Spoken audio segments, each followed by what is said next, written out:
ka, kaibigan. Check natin kung may pre-wheel. Pre-wheel, plug and play. Morning mga brother. So nandito tayo kala Doc Motors, Doc. So dinala na natin yung Griffin natin dahil malapit lang naman tayo dito. And eto na yung parts. So tatry ni Doc dahil may tornohan siya. May tornohan ka naman, Doc, di ba?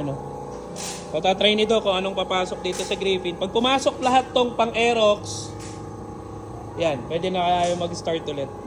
Aerox, so naka-circuit concept TRC5. Iswabi ah. Pasok ba? Pasok! Pasok ang TRC, straight yan, sa gadget. Alrighty!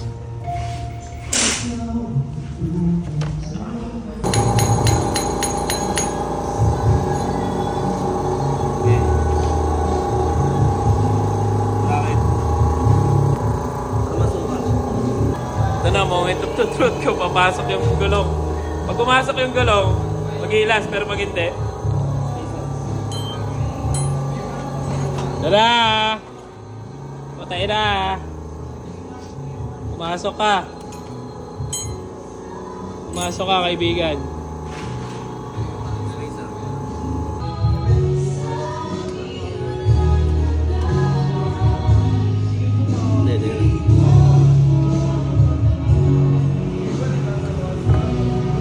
Dito dikit.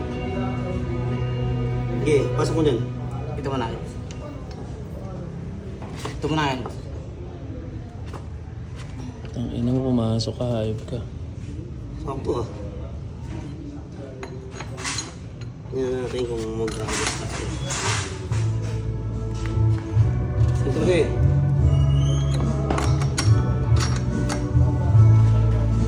Okay, ina, sakto. Eh. Nabili ah. Pasok! Eh. Oh. Yun. Dadagdag tayo. Tumatama tong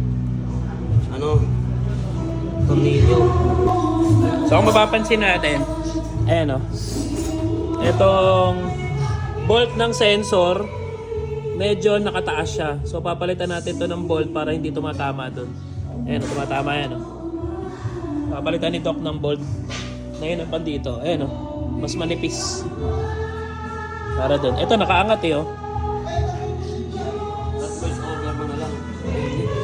Check natin kung may pre-wheel. Pre-wheel, plug and play. Plug and play sa front shock ng TRC. Nagtanggal lang kami ng tornilyo na ito dahil nakalutang. Pinalitan namin ng medyo mas manipis yung ulo. Ayun o. Medyo mahaba pa tong setup na to. Abang-abang lang tayo. Pag bumili kayo ng TRC kasama na yung mga bolts niya. Nasa sa inyo na lang papalit kayo ng CVT o ng CNC. Right? So ito na yung update sa Griffin natin. Nakabit na natin yung front suspension ni TRC. Tapos ito may kasama na rin itong front suspension. Tapos ang isa sa pinaka maganda, yung stock brake master, yung stock brake caliper niya, pasok din dito sa bracket na meron si TRC.